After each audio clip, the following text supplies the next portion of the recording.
Bismillahirrahmanirrahim. Assalamualaikum warahmatullahi wabarakatuh.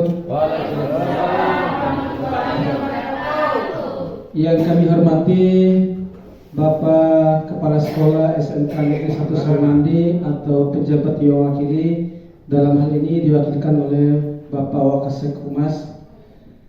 Yang kami hormati Bapak, Ibu Guru, dan Kepala Staf Tata Usaha yang juga ikut hadir pada kesempatan kali ini.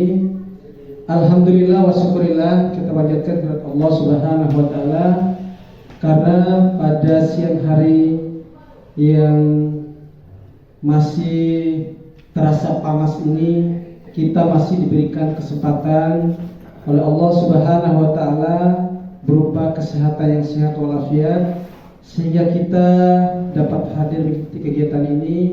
Mudah-mudahan dalam proses kegiatan ini bisa berjalan sesuai dengan apa yang direncanakan. Amin ya rabbil alamin. Salam dan salawat tidak lupa pula kita ucapkan kepada junjungan kita Nabi Muhammad sallallahu alaihi wasallam, Nabi yang menjadi suri teladan bagi kita semua. Mudah-mudahan kita dapat istiqomah mengikuti jejak beliau sampai akhir hidup kita.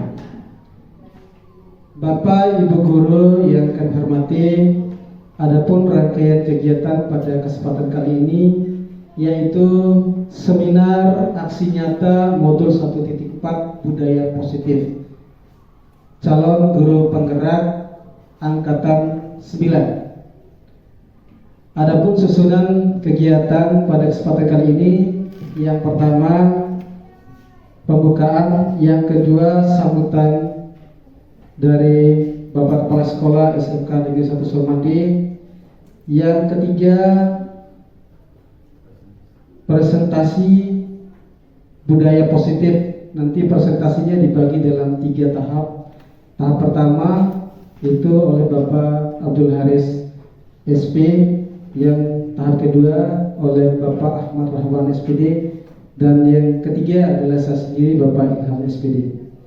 Selanjutnya mari kita ikuti sambutan oleh Bapak Kepala Sekolah SMK Negeri 1 Sormandi atau pejabat yang mewakili, dalam hal ini Bapak Adhar SPD. Kepada Bapak disilakan.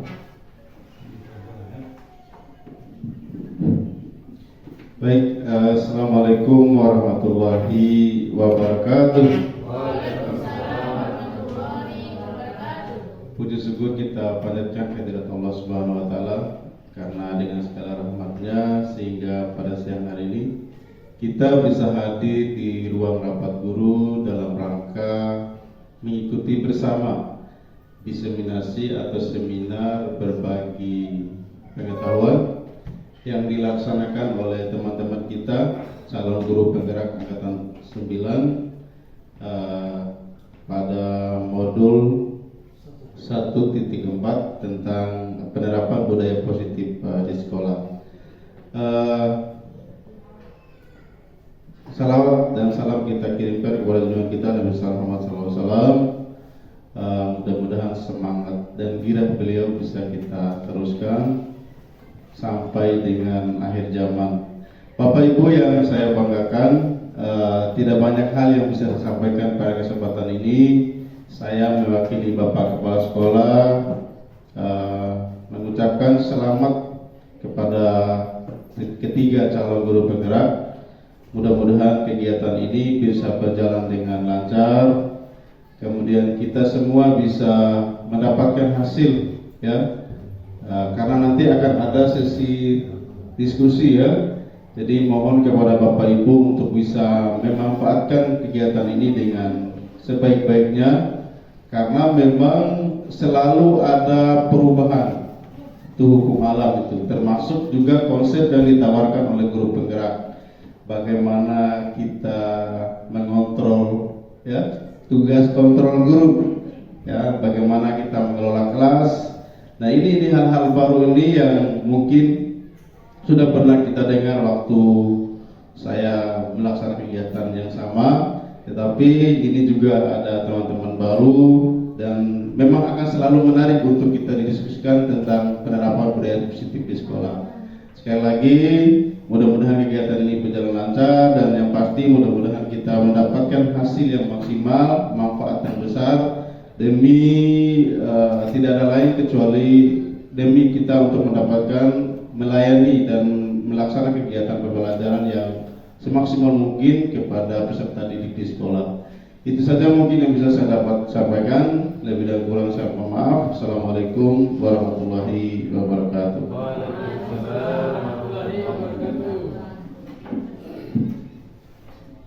Terima kasih kami sampaikan kepada Bapak Adhar selaku Wakasek Humas di SMK Negeri 1 Suramandi yang dalam hal ini mewakili Bapak Kepala Sekolah. Selanjutnya kita masuk kegiatan presentasi budaya positif pada modul 1.4. Pada kesempatan yang pertama ini akan disampaikan oleh Bapak Abdul Haris SP terkait dengan disiplin positif dan nilai kebajikan universal dan teori motivasi, hukuman dan penghargaan restitusi. Kepada Bapak Abdul Haris disilakan. Bismillahirrahmanirrahim. Assalamualaikum warahmatullahi wabarakatuh. Selamat pagi dan salam sejahtera untuk kita semua. Bapak Ibu tamu undangan yang kami hormati. Baik, pada sesi pertama ini tidak lupa saya sampaikan ucapan terima kasih kepada Bapak Moderator yang sudah memberikan kesempatan dan waktu buat saya untuk melakukan presentasi dari kegiatan aksi nyata yang sudah kami lakukan di SMK Negeri 1 Suramandi. Jadi untuk mempersingkat waktu, mungkin saya langsung saja.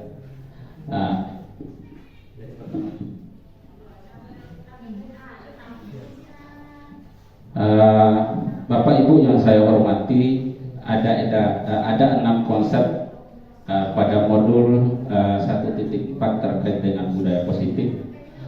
Dalam hal ini saya diberikan kesempatan untuk memaparkan ataupun menyampaikan materi yang pertama disiplin positif dan nilai-nilai kebajikan universal. Kemudian yang kedua adalah teori motivasi, hukuman dan penghargaan restitusi. Next. Disiplin positif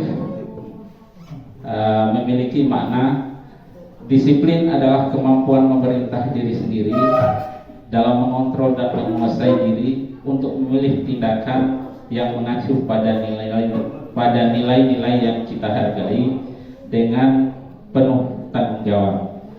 Kemudian nilai kebajikan universal adalah sifat-sifat positif manusia yang merupakan tujuan mulia manusia yang ingin dicapai setiap individu yang bersifat universal.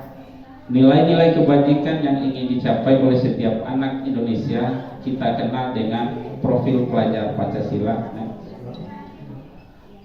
Adapun teori motivasi perilaku manusia menurut Dain Gosen, motivasi merupakan dorongan yang dimiliki seorang individu yang dapat merangsang untuk dapat melakukan tindakan-tindakan atau sesuatu yang menjadi dasar atau alasan seseorang untuk berperilaku atau mencapai tujuan tertentu. Jadi di sini menurut teori dari Dain Gosen ini ada 3 ya. Yang pertama untuk menghindari ketidaknyamanan ataupun hukuman. Jadi penjelasannya, murid bertanya apa yang akan terjadi apabila saya tidak melakukannya. Hal tersebut merupakan motivasi eksternal.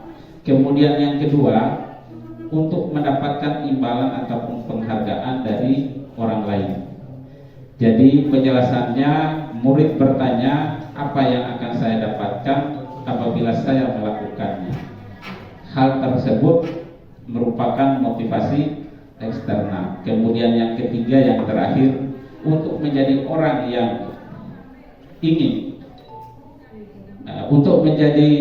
yang mereka inginkan dan menghargai diri sendiri dengan nilai-nilai yang mereka percaya. Jadi murid akan bertanya, akan menjadi orang seperti apa jika saya melakukannya? Hal tersebut merupakan motivasi internal. Next.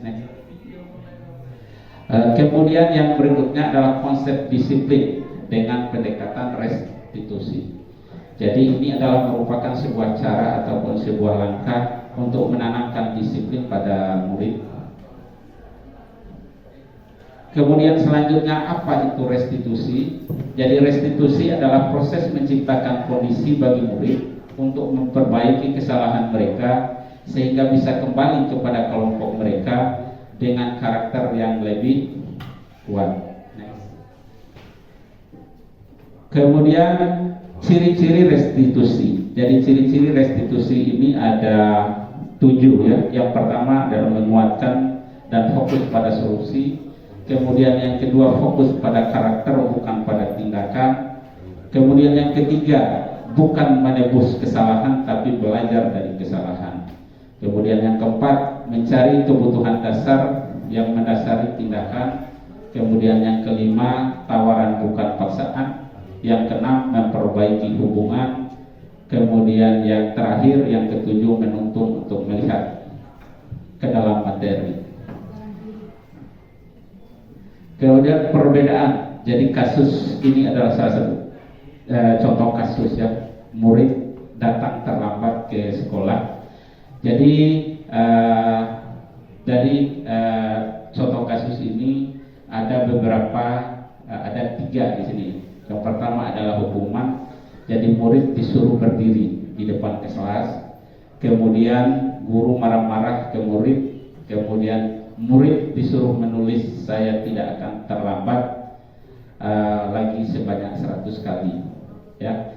Kemudian konsekuensinya guru memberikan konsekuensi berada di dalam kelas selama jam istirahat berlangsung.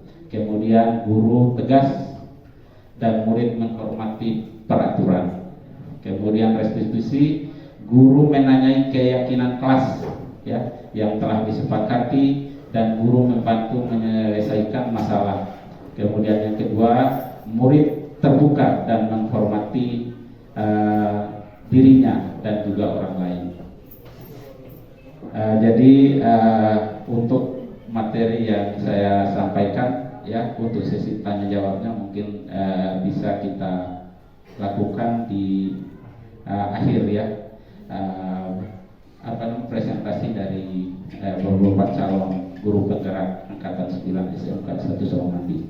Selanjutnya dimohon kesediaan kepada Bapak Ahmad Rahmawan SPD dan kepadanya dipersilakan.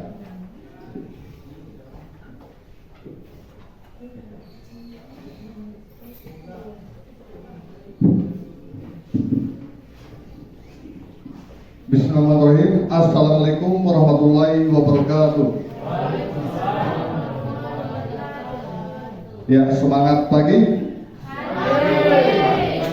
Baik, di sini saya akan melanjutkan materi tentang budaya positif. Materi selanjutnya itu tentang keyakinan kelas. Apa itu keyakinan kelas? Kenapa tidak peraturan kelas saja? Jadi keyakinan kelas ini adalah sesuatu yang kita yakini bersama atau kita sepakati secara bersama-sama dengan murid yang berasal dari penyatuan pikiran untuk menjadi nilai-nilai kebaikan yang diturunkan di dalam kelas. Selanjutnya cara-cara atau langkah-langkah dalam pembuatan keyakinan kelas. Pertama, keyakinan kelas ini lebih abstrak dari peraturan. Maksudnya lebih abstrak ini adalah keyakinan kelas ini dibuat lebih detail, lebih khusus dan tidak mengikat dari peraturan sekolah itu sendiri. Kedua, dibuat dalam bentuk positif. Jadi kata-kata atau kalimat keyakinan kelas yang kita buat itu kata-katanya dalam bentuk positif. Contohnya, kalau di peraturan di peraturan sekolah itu tidak boleh terlambat misalnya.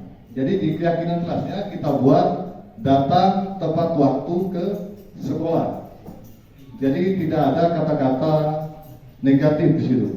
Jadi dia bernilai atau bermuatan positif kata-katanya.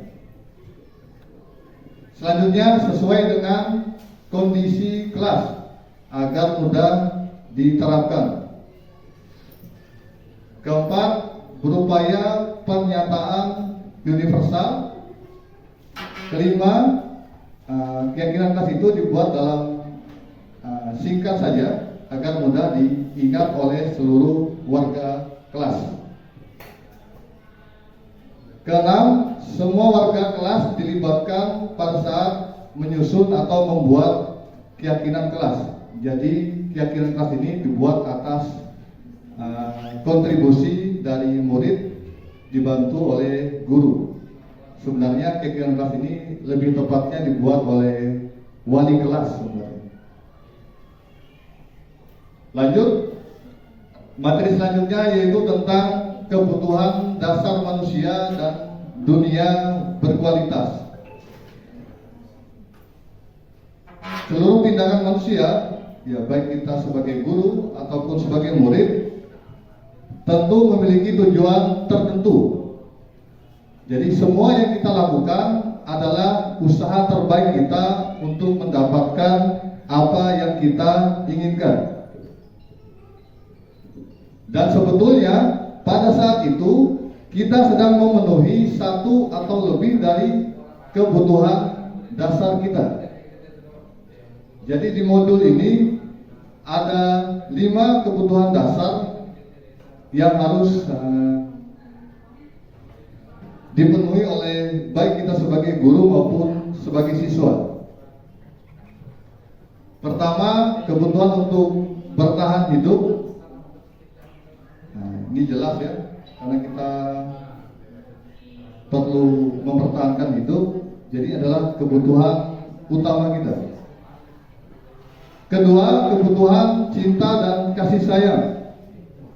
Jadi kebutuhan cinta dan kasih sayang ini bisa kita lihat di murid kita atau siswa kita pada perilakunya, yang mana mereka ingin diterima dan dihargai baik sebagai individu siswa maupun sebagai warga sekolah. Selanjutnya yang ketiga, kebutuhan penguasaan, yaitu kebutuhan pengakuan atas kemampuan. Jadi maksudnya di sini adalah siswa dalam hal ini mereka juga butuh diakui, mereka butuh pengakuan atas kemampuan atau kompetensi yang sudah mereka kuasai. Yang keempat, kebutuhan kebebasan, yaitu kebutuhan akan pilihan. Maksudnya di sini adalah kebutuhan untuk memilih kebutuhan untuk memilih mana yang mereka anggap atau mereka yakini baik untuk dilaksanakan di sekolah. Yang terakhir adalah kebutuhan kesenangan, yaitu kebutuhan untuk merasa senang, bahagia, dan lain sebagainya. Ya, saya rasa itu pemaparan dari saya. Selanjutnya akan disampaikan oleh Saudara Ilham SPD.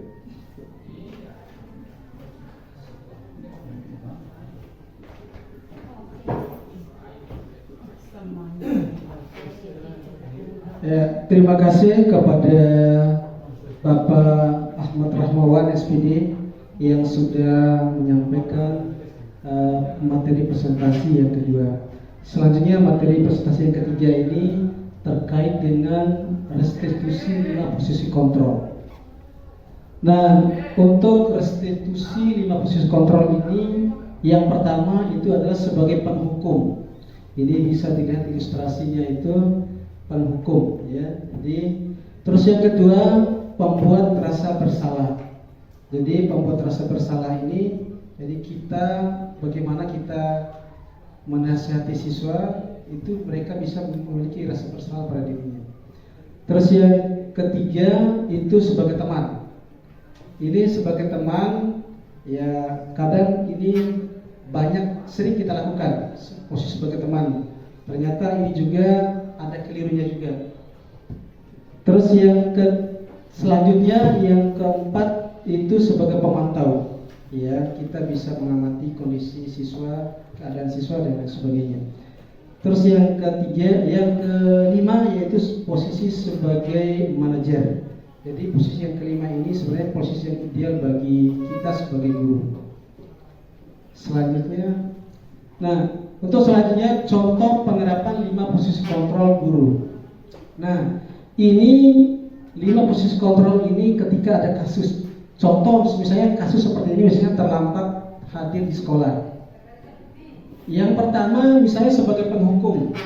Nah, kita menanyakan kepada siswa, misalnya kamu patuhi peraturan sekolah, berdiri di barisan yang sebelah sini. Ini salah satu contoh kita berposisi sebagai penghukum, guru sebagai penghukum. Terus yang kedua, pembuat rasa bersalah. Kita posisi guru sebagai pembuat rasa bersalah. Contohnya seperti ini. Berapa kali Bapak bilang sama kamu, Bapak kecewa sama kamu. Artinya apa yang kita katakan itu bagaimana siswa bisa dalam hatinya, dalam dirinya memiliki rasa bersalah atas sikap dan tingkah laku yang dilakukan. Terus yang selanjutnya yang ketiga sebagai teman. Sebagai teman ini bahasanya melandai lah misalnya. Kamu lagi, jangan gitu dong. Nah, jadi ini bahasa-bahasa keakraban. Ya, bahasa sebagai teman. Nah, terus silakan kamu bergabung dengan teman di sebelah misalnya atau di yang lain. Ini salah satu posisi kontrol sebagai teman. Kita guru sebagai posisi sebagai teman. Terus yang keempat itu posisi kontrol sebagai pemantau. Nah, lebih kurang begini, kamu sudah melanggar peraturan sekolah, kamu tahu konsekuensinya. Nanti saya cek kerjakan apa yang seharusnya kamu lakukan. Ini idealnya kita sebagai pemantau. Terus yang kelima, posisi kita sebagai manajer, yaitu pernyataannya apakah kamu tahu kesalahan kamu. Ya, jadi kita sudah masuki langkah-langkahnya. Terus yang selanjutnya, apa kira-kira pendapatmu dan bagaimana cara memperbaiki kesalahan kamu. Jadi posisi ini posisi yang sangat ideal karena siswa sendiri yang akan menentukan solusi dari kesalahannya. Selanjutnya untuk restitusi dan segitiga restitusi. Nah, untuk pengertian dari restitusi ini lebih kurang seperti ini. Sebuah cara menanamkan disiplin positif pada murid. Restitusi bukan untuk menebus kesalahan, namun untuk belajar dari kesalahan. Selanjutnya, nah ini adalah segitiga restitusi. Jadi ketika ada siswa melakukan pelanggaran, maka cara kita menangani seharusnya idealnya seperti ini, seperti diagram yang di segitiga restitusi ini. Yang pertama yang kita harus lakukan itu adalah menstabilkan identitas. Nah, jadi ketika siswa melakukan kesalahan, kita tidak langsung menjustisnya, jadi menghukumnya, tapi kita langsung lebih awal itu menstabilkan identitas. Menstabilkan identitas ini bisa kita menanyakan bagaimana kabarnya, jadi munisi itu bisa supaya siswa ini bisa netral lah pikirannya, jadi pikirannya sudah tidak galau lagi. Nah, selanjutnya itu validasi kebutuhan. Nah, jadi validasi kebutuhan, kita menanyakan apa saja yang dilakukannya.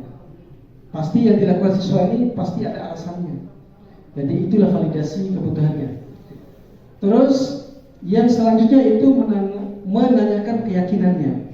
Ketika siswa sudah tahu kesalahannya, ya, terus ada alasannya, terus kita tanyakan keyakinan kelas yang disepakati, maka kita sudah masuk ya di segitiga restitusi. Jadi langkahnya itu ketiga itu. Nah, selanjutnya ada video yang sudah contoh yang diterapkan yang dilakukan. Di belakang.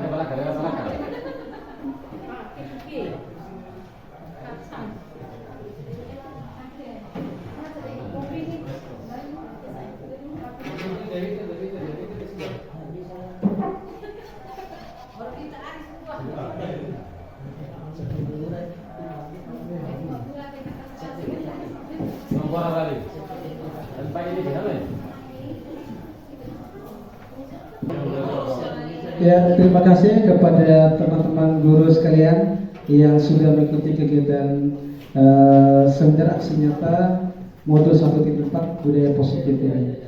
Nah, Bapak Ibu guru yang kami hormati, selanjutnya kita akan masuk pada sesi diskusi. Jadi sesi diskusi ini bukan berarti kita di depan ini yang lebih tahu dengan hal ini, tapi pada sesi diskusi ini kita saling memberikan masukan. Ketika kegiatan ini ada kekurangan apa yang dilakukan ini, mungkin itu bisa menjadi catatan kami untuk memperbaiki tindakan selanjutnya.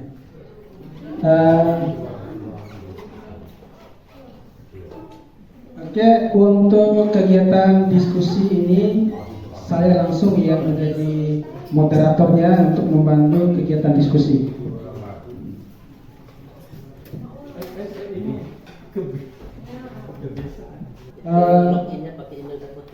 Baiklah teman-teman guru sekalian, kita akan selanjutnya masuk di sesi diskusi. Untuk sesi diskusi ini mungkin kita bagi dua sesi. Jadi sesi pertama itu bisa bertanya 2 orang, sesi kedua bisa 2 orang tambah 1, bisa 3 orang. Oke,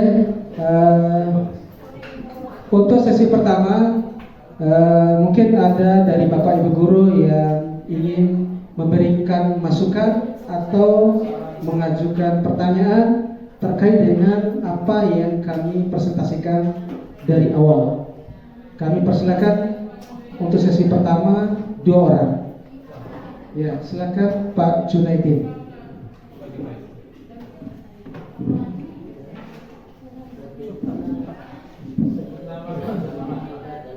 Bismillahirrahmanirrahim.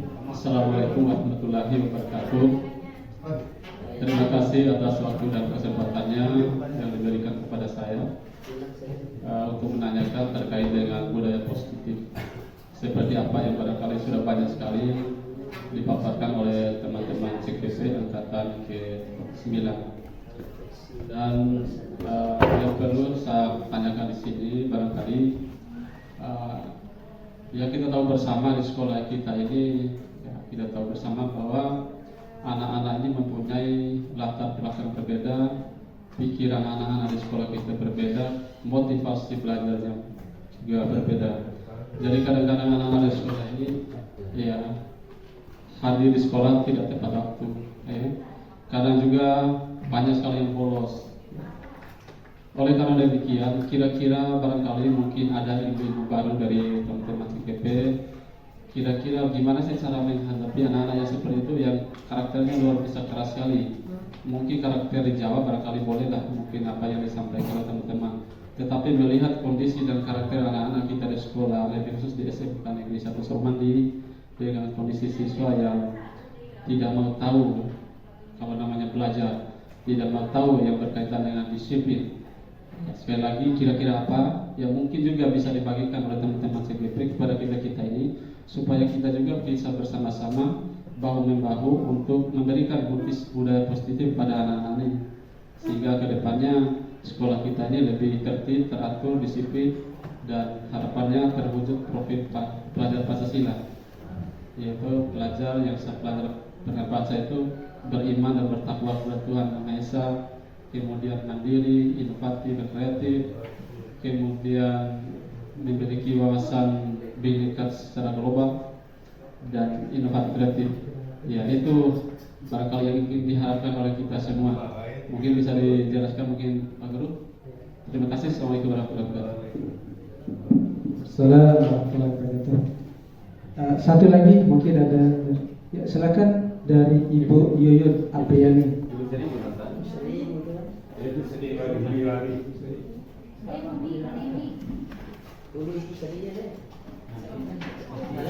Lanjut. Bagus prosesnya nanti. Assalamualaikum warahmatullahi wabarakatuh. Terima kasih atas kesempatannya. Pertanyaannya singkat saja ya.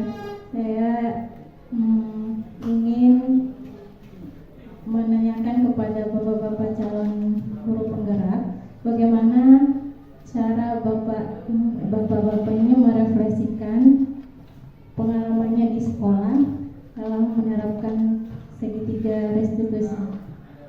Terima kasih. Assalamualaikum Ya. warahmatullahi wabarakatuh. Terima kasih, pertanyaan yang luar biasa, bagus. Ini pertanyaan yang pertama dari Pak Junaidin, yaitu bagaimana penerapannya menghadapi siswa di sekolah kita yang sudah kita tahu bersama yang susah diatur. Nah, pada akhirnya mengikuti seperti profil belajar Pancasila. Nah, mungkin itu bagian saya dulu nih Pak Junaidin. Ya, terima kasih. Jadi memang idealnya itu kita kembali ke profil pelajar Pancasila, itu idealnya. Untuk penerapannya memang tidak bisa kita seperti membalikkan telapak tangan. Jadi tidak instan begitu saja, memang butuh proses. Apalagi di sekolah kita ini untuk tahun ini baru kita memasuki kurikulum merdeka. Terus yang kedua, di sekolah kita ini sudah hadir CGP, bukan CGP, guru penggerak itu sudah 2 orang. Mereka sudah dinyatakan lulus dengan prestasi sangat baik. Ini sangat luar biasa. Nah, terus yang selanjutnya kami ini masih CGP yang masih dalam proses. Nah, untuk penerapannya kita, kalau menurut saya lebih kepada bagaimana kita untuk budaya positif langsung pada bagaimana kita di penanganannya di segitiga restitusi. Nah, pada segitiga restitusi ini seperti apa yang disampaikan tadi itu, ketika kita memiliki, misalnya siswa kita memiliki masalah, langkah awalnya itu kita bagaimana kita menstabilkan identitas siswa. Artinya menstabilkan identitas siswa ini kita bisa menanyakan, terus kita bisa menenangkan maksudnya. Jadi menenangkan siswa, pikirannya, menanyakan kabarnya, tidak langsung pada titik permasalahannya. Terus yang kedua, memvalidasi kebutuhannya. Jadi memvalidasi kebutuhan ini bisa diartikan ketika mereka sudah melakukan kesalahan, kita juga pasti mereka juga memiliki alasannya. Jadi itu maksudnya untuk memvalidasi kebutuhannya. Terus yang ketiga, menanyakan keyakinan kelas. Nah, menanyakan keyakinan ini artinya ketika di sekolah kita sudah menerapkan keyakinan kelas itu, maka hal ini yang bisa kita lakukan. Maka untuk keyakinan kelas ini diharapkan untuk teman-teman yang lebih detail lagi untuk wali kelas. Wali kelas bagaimana bisa membuat keyakinan kelas. Keyakinan kelas ini seperti yang dijelaskan itu lebih awal dari peraturan kelas. Jadi itu dari peraturan kelas, contoh seperti yang disampaikan oleh Pak Ahmad tadi, misalnya di dalam kelas ini peraturannya itu dilarang makan pada waktu belajar. Nah, terus yang kedua misalnya dilarang berbicara ketika guru sedang mengajar misalnya. Nah, keyakinan kelas yang kita buat itu adalah misalnya siswa menghargai guru, misalnya siswa atau itulah yang menyatukan dari peraturan itu keyakinan kelas. Kita buat seperti itu. Nah, ketika keyakinan kelas itu kita buat, maka ketika ada permasalahan seperti ini, ya bisa kita tanyakan, ya bisa kita tanyakan. Nah, memang penerapannya agak kesulitan. Saya sudah pernah mencoba penerapan ini, memang agak kesulitan saya.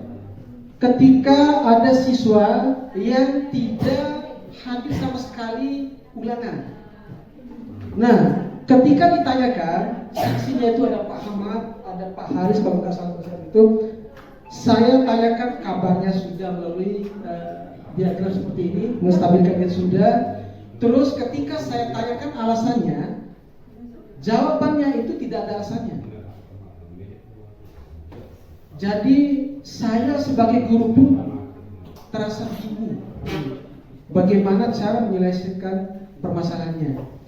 Nah, ketika kita menanyakan alasannya, tidak ada alasannya, Pak. Nah, kita mau menggali informasi sampai di situ saja. Kita menanyakan alasannya tidak ada. Nah, kadang di sekolah kita ini, kalau misalnya kita kembali ke posisi kontrol, kalau kita masuk ke posisi manajer, memang itu sangat ideal. Tetapi saya agak sedikit lebih condong kepada penghukum.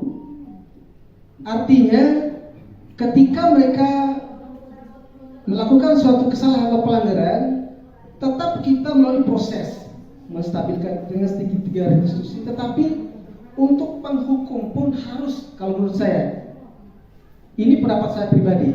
Karena apa? Karena kita melihat kondisi di sekolah kita ini.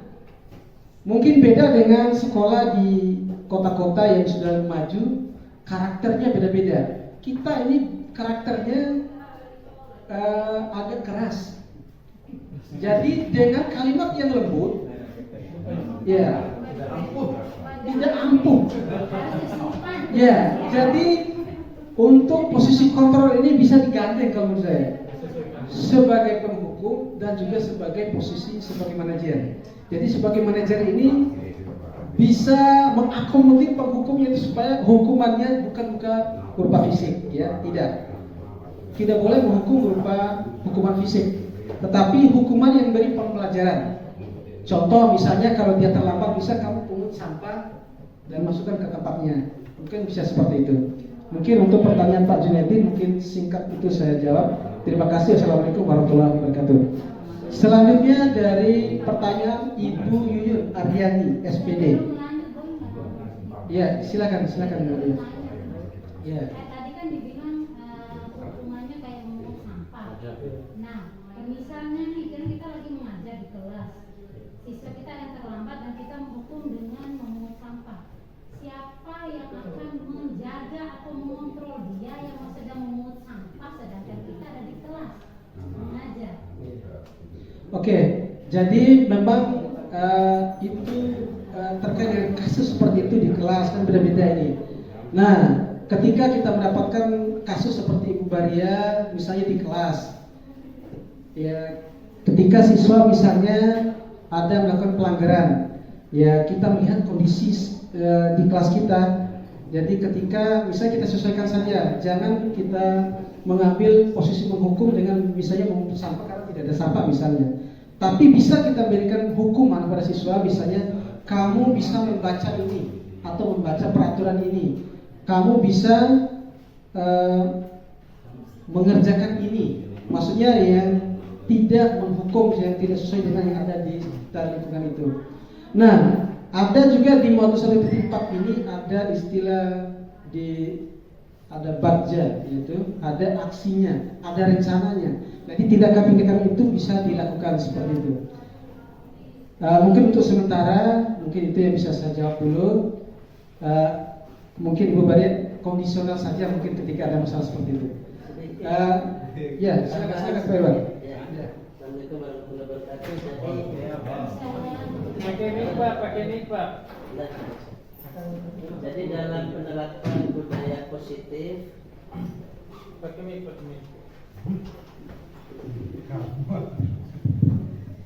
Ya baik, jadi mungkin ini ada sedikit masukan bahwa dalam penerapan budaya positif modul 1.4 kalau tidak salah di sana dinyatakan bahwa posisi kontrol sebagai penghukum itu harus dihindari, ya, dan dianjurkan itu mengambil posisi kontrol sebagai manajer, ya, karena ada 5 posisi kontrol tadi, yang terakhir sebagai manajer, dan itulah yang ditekankan harus diterapkan oleh calon guru penggerak, ya, sehingga kedepannya dalam proses penerapan budaya positif ini kegiatan-kegiatan seperti menghukum siswa, kemudian memberikan konsekuensi dan sebagainya itu diminimalisir, ya.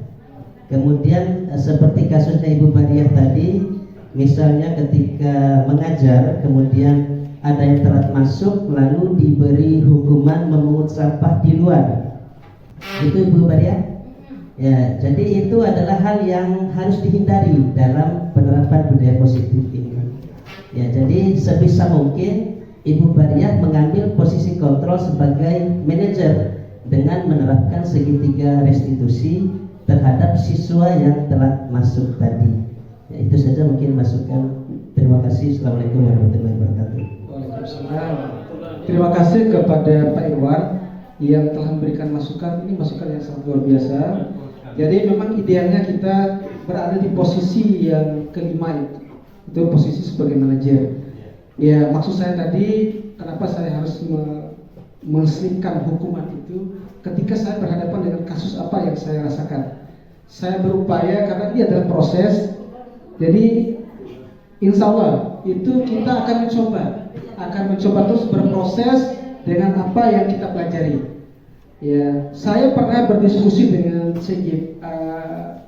guru penggerak yang sudah tamat.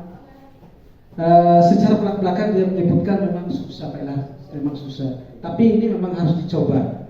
Ya, jadi ini masukan yang sangat penting bagi kami. Sekali lagi, posisi kontrol ketika kita harus berada pada posisi atau situasi seperti apa yang ditanyakan oleh Ibu Bariah tadi, sebisa mungkin Pak Ahmad, Pak Haris berada di posisi sebagai manajer, ya, dengan menerapkan segitiga restitusi. Jadi terima kasih. Selanjutnya untuk Ibu Yuyun mungkin akan dijawab oleh Bapak Abdul Haris karena beliau ahlinya dalam refleksi.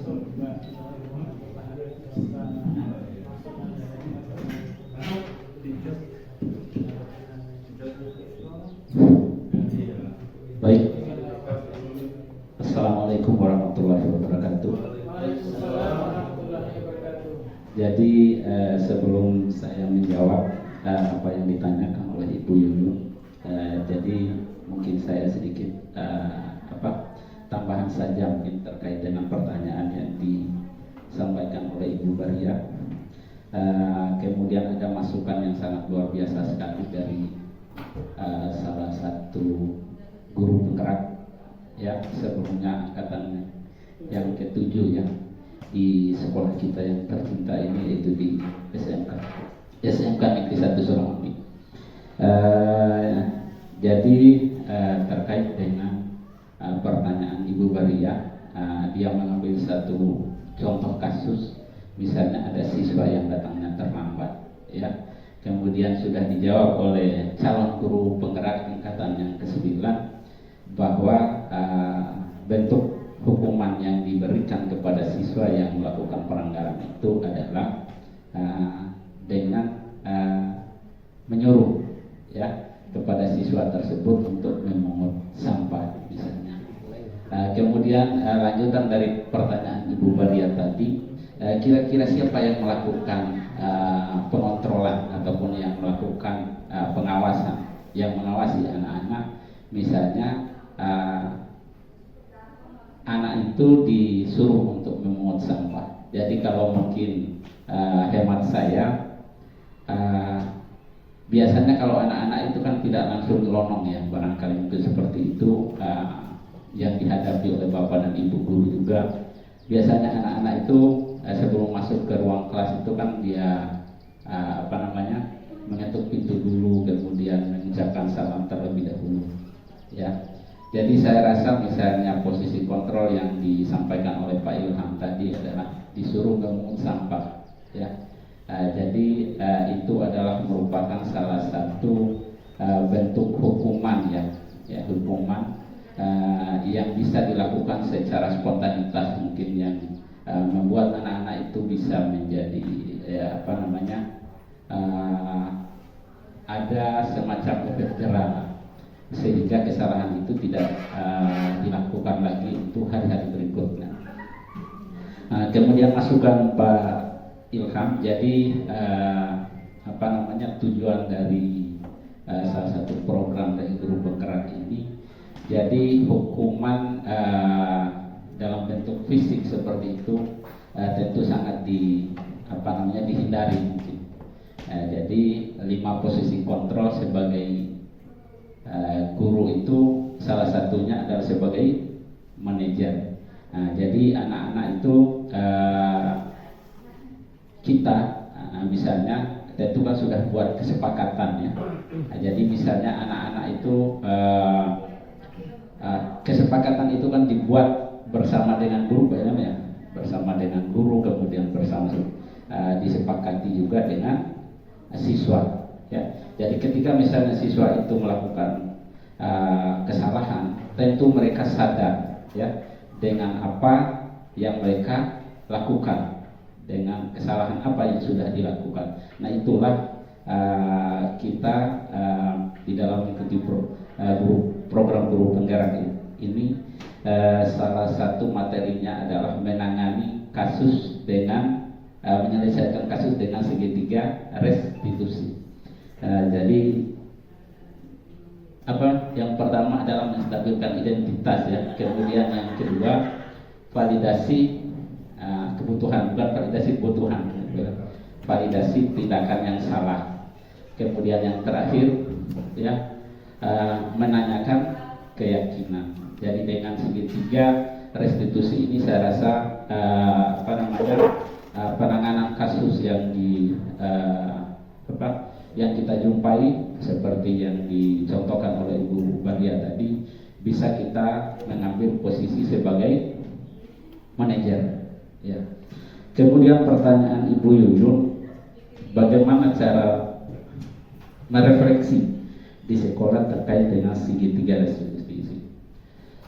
Jadi apa yang sudah kita lakukan, apa yang sudah saya lakukan dan teman-teman Pak Ilham, kemudian Pak Ahmad Rahmawan ini, kemarin kita sudah mencoba untuk mengangkat 2 kasus ya pada siswa. Hanya saja mungkin tadi itu videonya kurang jelas ya, videonya kurang jelas bagaimana anak-anak itu misalnya sudah melakukan kesalahan. Jadi anak-anak itu kadang-kadang kita itu tidak bisa langsung mengeksekusi ya mengeksekusi anak-anak itu misalnya di hadapan teman-temannya. Dan jadi itu yang perlu kita hindari.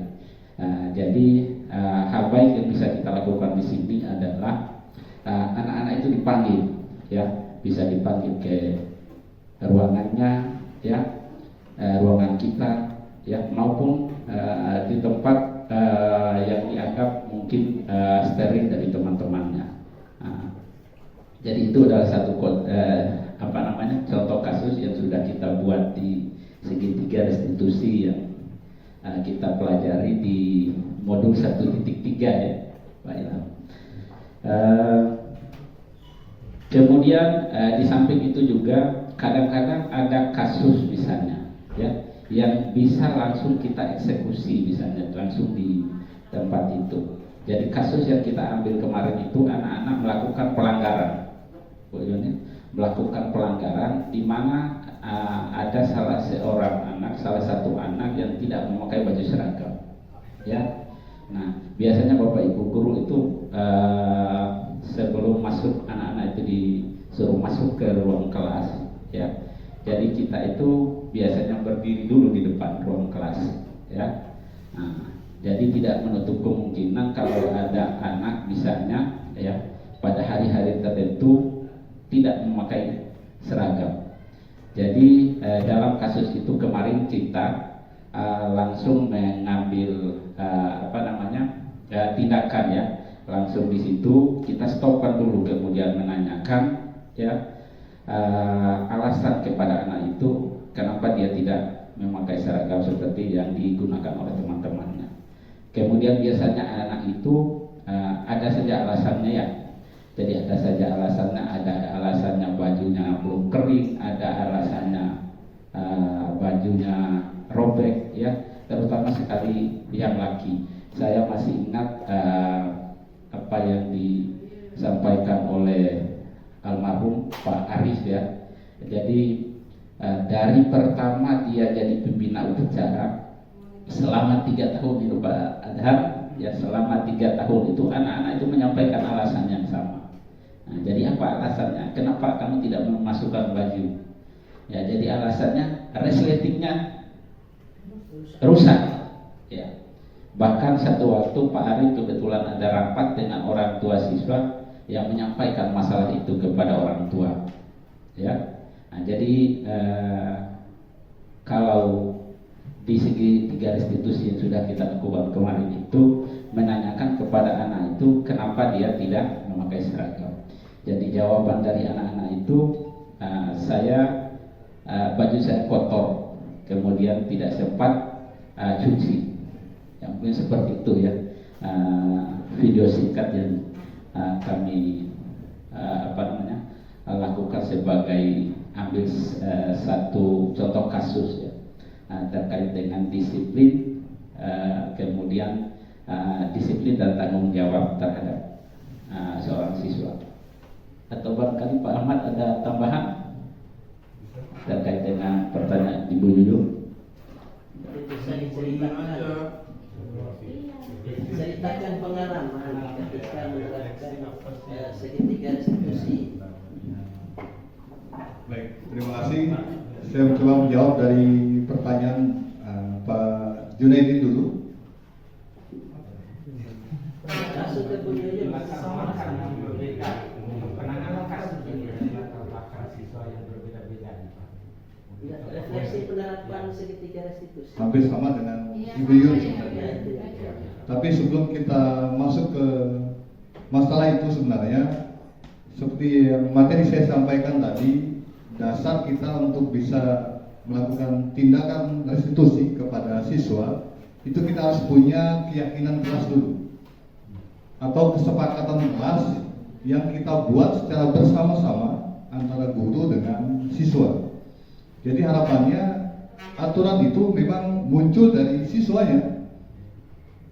Jadi guru hanya sebagai fasilitator aja, kita hanya mendampingi aja atau memotivasi mereka agar muncul pikiran-pikiran positif mereka apabila mereka melakukan tindakan yang kurang baik.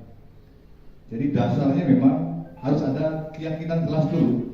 Kita buat keyakinan kelas tiap-tiap kelas yang ada di SMK kita ini. Makanya saya sebenarnya berharap lebih ke wali kelas sebenarnya untuk membuat keyakinan kelas ini. Kita buat secara bersama-sama, nanti kita tempel di kelas atau di tembok itu, dan itu kalau perlu kita tanda tangani bersama dengan siswa.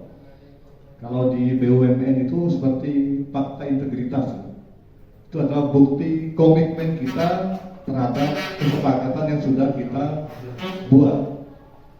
Kalaupun nantinya di dalam perjalanan siswa ada melakukan pelanggaran, kita sudah bisa melakukan restitusi itu tadi. Jujur saya pribadi pun baru mendengar istilah restitusi ini, baru di CGP ini. Tapi saya yakin Bapak Ibu guru yang ada di sini pernah melakukan praktik restitusi ini, cuma belum tidak tahu istilahnya saja. Ya.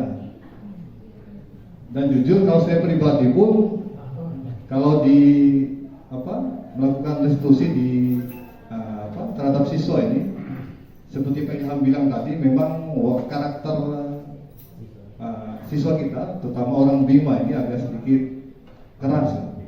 Sama, saya juga yang mengajar di PSM. Bayangkan satu kelas itu laki semua, ya, tidak bisa dengan kata-kata. Bahkan mereka baru mengerti itu dengan kita sudah kepalkan tangan, lalu dia paham itu. Ya, ibarat pepatah itu lain ladang, lain ilalang. Jadi mungkin restitusi ini masih menjadi PR bagi kita. Tapi kita coba, bismillah aja.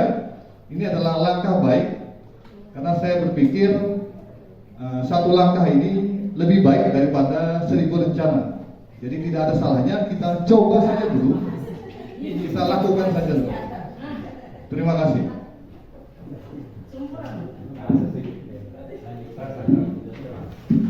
Ya, terima kasih kepada Bapak Ibu Guru yang sudah memberikan pertanyaan, masukan. Mungkin ada tambahan pertanyaan ataupun masukan. Ya, yang pertama, kepala sekolah dulu, kepala sekolah. Ya, terus yang kedua, Ibu Sri Suryani, ya, pengawas pembina ini, calon sudah lulus uji. Ya, itu sudah lulus uji Ibu Sri Suryani. Sebentar lagi akan dilantik. Ya. Oke. Cukup dua saja. Baik, terima kasih Bapak Ilham. Jadi ini terkait juga pengalaman saya sebagai CGP 8. Jadi memang konsep guru penggerak ini konsep baru. Makanya dibilang Pak Irwan tadi, posisi penghukum itu dihindari. Seminimal mungkin dia posisinya sebagai pemantau. Jadi guru itu memegang beberapa aturan sekolah sehingga dia bisa memberikan sanksi atau sanksi kepada siswa berdasarkan aturan yang dia pegang. Minimal pemantau, tapi paling ideal sebagai manajer. Yang menarik bagi saya di guru penggerak ini bahwa ini kan bukan pekerjaan yang abrakadabra bisa langsung.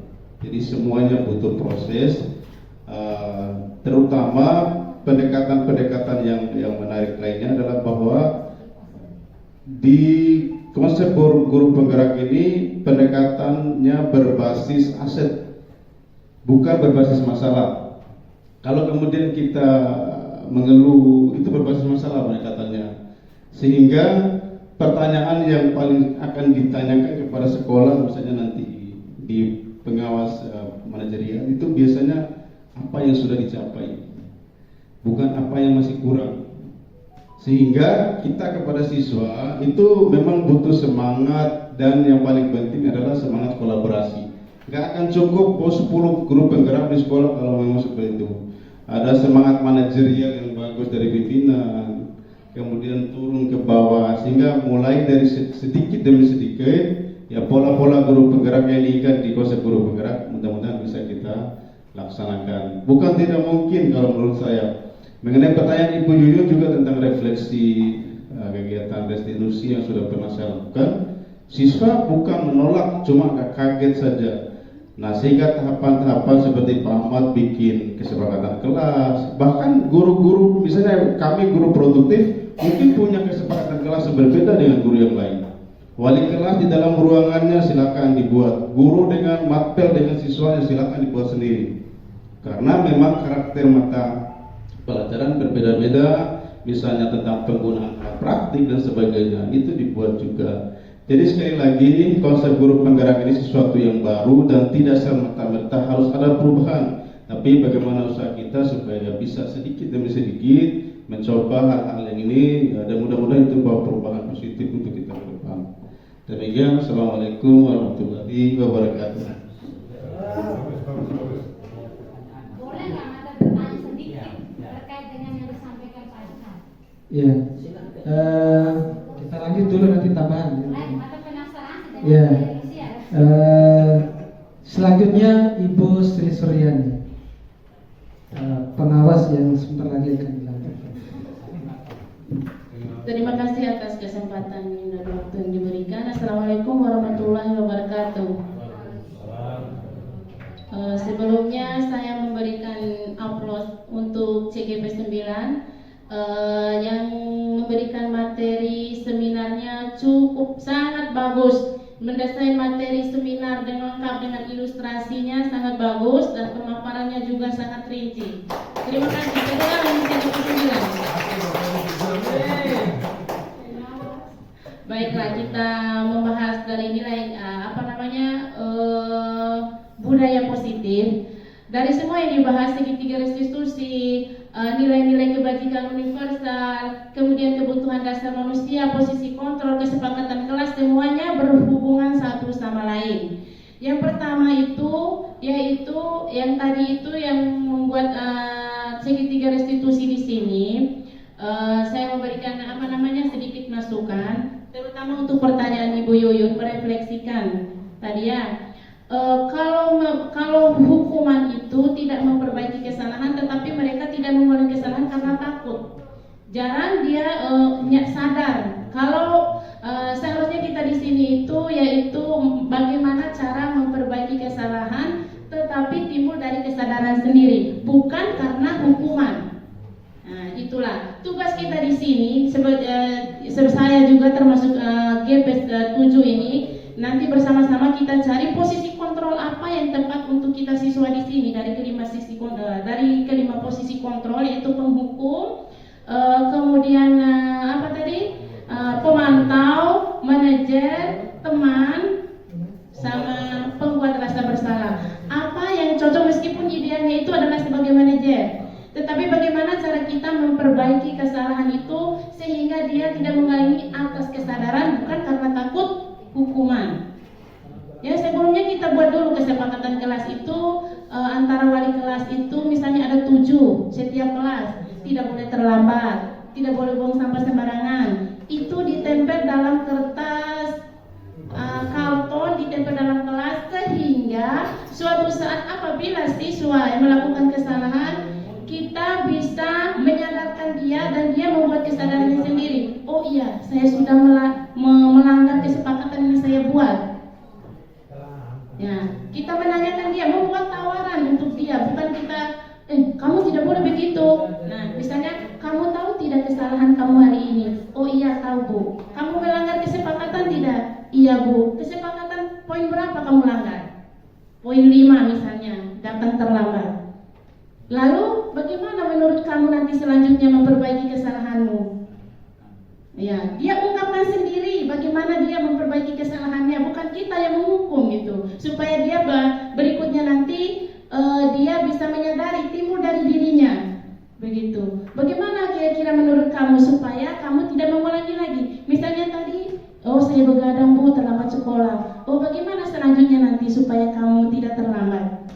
Apa solusinya? Karena dia yang membuat kesalahan, dia yang cari solusi. Gitu. Ya, mungkin itu saja masukannya untuk tugas kita ke depannya, sama-sama kita buat komunitas untuk perbaikan sekolah kita tercinta ini. Semoga kita sukses semuanya. Wassalamualaikum warahmatullahi wabarakatuh.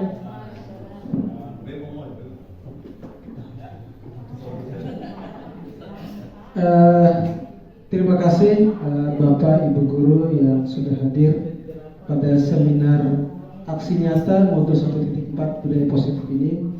Alhamdulillah selama proses berjalan banyak hal ya yang menjadi catatan bagi kami calon guru penggerak atas masukan-masukan dari senior-senior kami yang sudah lebih dulu menjadi guru penggerak, yang terutama tadi terkait dengan cara penanganan masalah.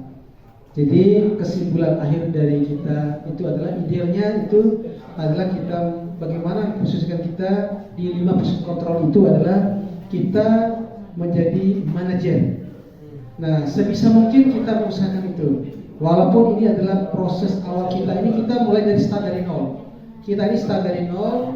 Contoh saya kembali pada diri saya sendiri. Saya biasanya di keluarga ataupun di rumah saya sendiri, saya sulit sekali senyum. Jadi ketika padahal ilmunya juga tahu sebenarnya senyum itu ibadah, tapi ketika pada proses pembelajaran di masuk CGP ini, memang langkah awalnya menstabilkan identitas ini perlu, ya. Jadi sehingga salah satu contoh senyum juga ini bisa menstabilkan identitas. Ini kan mereda suasana. Jadi supaya suasana jadi tenang, nyaman, itu perlu. Ya, alhamdulillah mungkin sudah 2 bulan 3 bulan ini saya sudah di rumah itu sudah mulai ada ramah. Ya. Jadi ini ada efeknya. Terus selanjutnya masukan dari Bapak Kepala Sekolah itu sangat luar biasa. Ini adalah proses, tidak seperti kita membalikkan telapak tangan. Kita butuh kolaborasi. Yang penting jangan kolaborasi dalam kasih dan sayang. Ini agak repot. Jadi kolaborasi dalam membangun sekolah. Ini yang perlu. Ya, jadi kita tutup dulu yang itu supaya kasih dan sayang itu di stopkan dulu. Kasih dan sayang dalam membangun sekolah itu yang perlu. Nah, jadi terima kasih kepada Bapak Ibu Guru sekali lagi. Mungkin ada masukan terakhir mungkin bagi kami terhadap proses yang sudah berjalan. Satu orang saja mungkin bisa mewakili dari Bapak Ibu Guru yang supaya dalam kegiatan ini bisa menjadi ada maknanya. Mungkin ada satu kalimat penutup yang bisa disampaikan. Ya, silakan mungkin dari Pak Ivan atau dari Pak Heri. Ya, stop ya Pak Heri.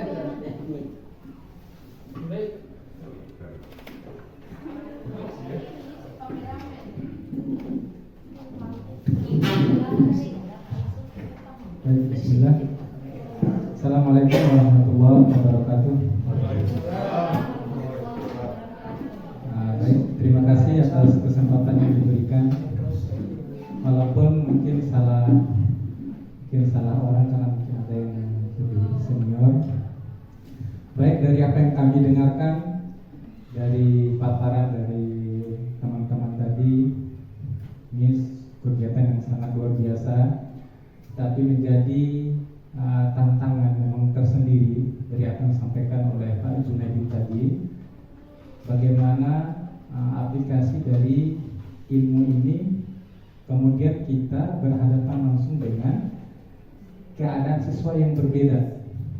Ya, termasuk masalah kedisiplinan tadi sebenarnya ada satu yang sebenarnya ingin anak tanyakan terkait dengan fungsi kontrol tadi itu sebagai penghukum, kemudian ada sebagai seorang manajerial. Sedikit saja mungkin terkait dengan informasi tentang perlakuan ini, bagaimana, apakah memang sudah sebagai solusi dari untuk menyelesaikan masalah-masalah di sekolah atau bagaimana begitu? Apakah ini baru sebagai wacana saja? Ya, mungkin bisa dipahami mungkin ya, atau memang sudah ada data-data konkret ya perlakuan seperti ini itu dapat memberikan efek positif bagi sekolah begitu. Jangan sampai ini hanya masalah wacana saja, wacana tapi wallahu alam bagaimana mungkin hasil ada data konkretnya terkait dengan masalah ini. Kemudian yang terakhir menjadi harapan kita bersama, kita tidak boleh berputus asa, berputus semangat. Tentu untuk perbaikan sekolah kita benar butuh kolaborasi, butuh ikhtiar, dan jangan lupa walaupun ada kata-kata mungkin kata-kata putus asa seperti tidak umum gitu. Ini mungkin kata-kata yang kata putus asa mungkin ini ya kurang tepat ya begitu. Ya insyaallah tidak ada masalah yang tidak ada jalan keluarnya, baik itu masalah kedisiplinan, masalah maksimalnya hasil belajar dan sebagainya. Mudah-mudahan kita ikhtiar dan doakan bersama. Demikian, assalamualaikum warahmatullahi wabarakatuh.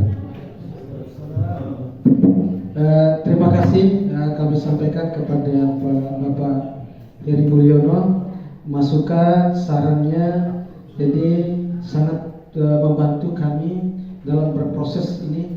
Mudah-mudahan apa yang kita sampaikan pada hari ini bisa sedikit demi sedikit kita mulai menerapkan. Ya, setidaknya mulai dari diri sendiri, seperti di Polda itu harus belajar mulai dari diri sendiri, sehingga nanti itu kita akan praktekkan secara bersama-sama masing-masing kita, sehingga kita menjadi pada akhirnya kesimpulannya itu kita jangan berputus asa dalam berusaha. Seperti apa yang disampaikan oleh Bapak Heri Mulyono, tidak ada masalah yang tidak bisa diselesaikan. Moto Pegadaian juga perlu diikuti. Tidak ada masalah yang tidak bisa diselesaikan Pegadaian. Ya, jadi mungkin akhir kalam. Terima kasih sekali lagi kami ucapkan kepada Bapak Ibu sekalian yang sudah mengikuti kegiatan ini.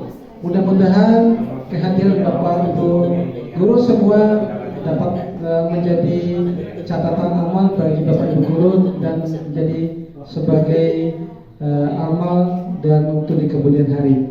Untuk lebih tepatnya acara ini kita tutup dengan doa. Kami persilakan kepada Syekh Hizbullah SAG. Iman nafi'an wa rizqan thayyiban wa amalan mutakabbaran. Allahumma yassirna wa la tu'assirna ya musir likulli asir. Allahumma inna nas'aluka salamatan fid din wa afiyatan fil jasad wa ziyadatan fil ilmi wa barakatan fil rizqi wa taubatan qablal maut wa rahmatan indal maut wa maghfiratan ba'dal maut. Allahumma arinal haqqa haqqa warzuqna tinabah wa arinal batila batila warzuqna istinabah. Rabbana dhalamna anfusana wa illam taghfir lana wa tarhamna lanakuna minal khasirin. Rabbana atina fid dunya hasanah wa fil akhirati hasanah wa qina azabannar. Wassallallahu alaihi wasallam walhamdulillahi rabbil alamin. Wassalamualaikum warahmatullahi wabarakatuh. Terima kasih kami sampaikan kepada Bapak Hizbullah yang telah memimpin doa. Mari kita tutup kegiatan ini sama-sama baca hamdalah. Alhamdulillahirabbil alamin. Terima kasih. Wassalamualaikum warahmatullahi wabarakatuh.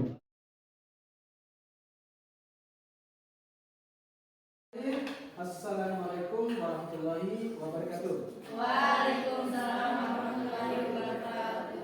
Anak-anakku sekalian, pada pertemuan kali ini, sebelum kita lanjut pada kegiatan pembelajaran, kita akan memulainya, ya. Kita akan membuat peraturan kelas.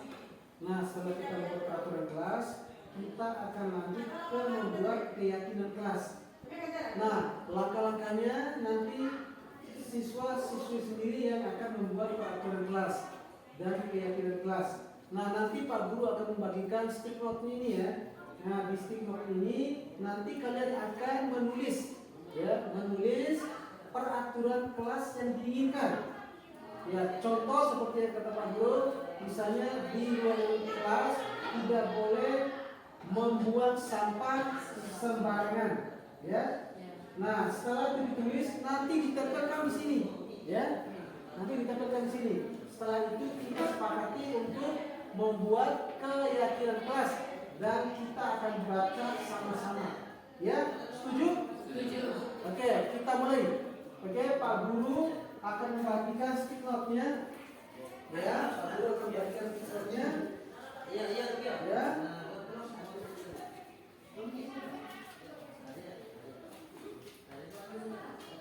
Nah, silakan kalian menulis peraturan kelas yang kalian inginkan. Ya, silakan kalian menulis peraturan kelas yang kalian inginkan. Minimal 1, ya. Boleh 2, boleh 3, tapi minimal 1. Nah, setelah kalian tulis, nanti solusinya kita buat sama-sama nih. Apa solusi dari permasalahannya? Nanti setelah itu baru kita buatkan keyakinan kelasnya. Oke, silakan mulai. Dapat menentukan ini.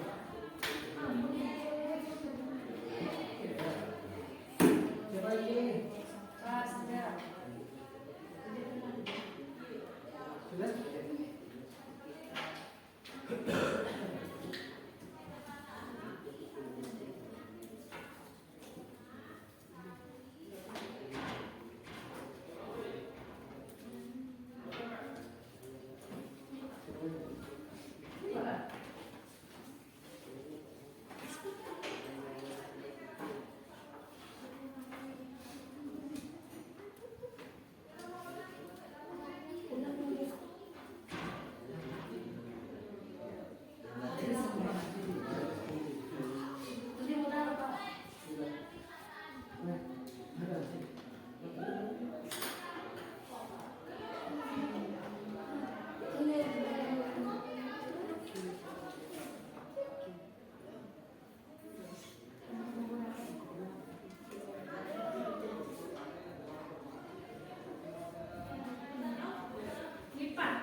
Oke, jadi ini peraturan ya, peraturan kelas.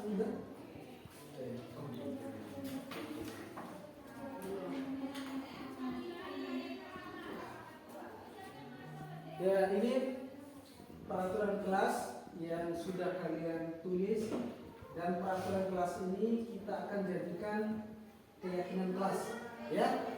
Coba Pak Guru akan menulis ya, tugas Pak Guru hanya menulis di sini. Nah, yang sudah di sini masuk dan keluar kelas tepat waktu. Ya, 1 masuk dan keluar kelas.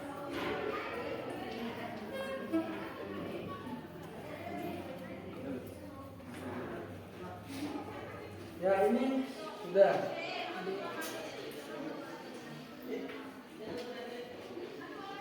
Dilarang ngomong jorok di dalam kelas.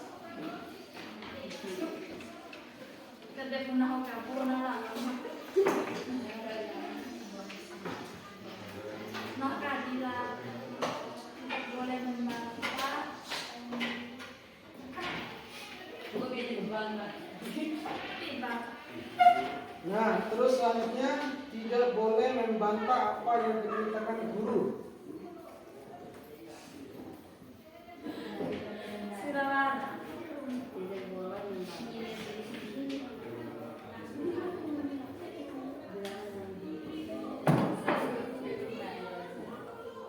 Terus wajib mengerjakan tugas yang diberikan oleh guru.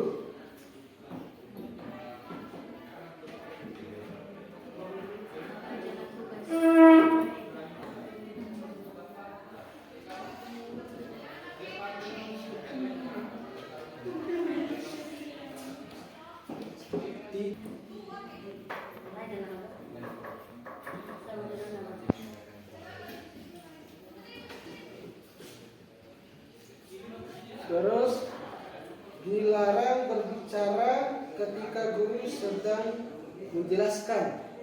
Ini sama ya, sama ya.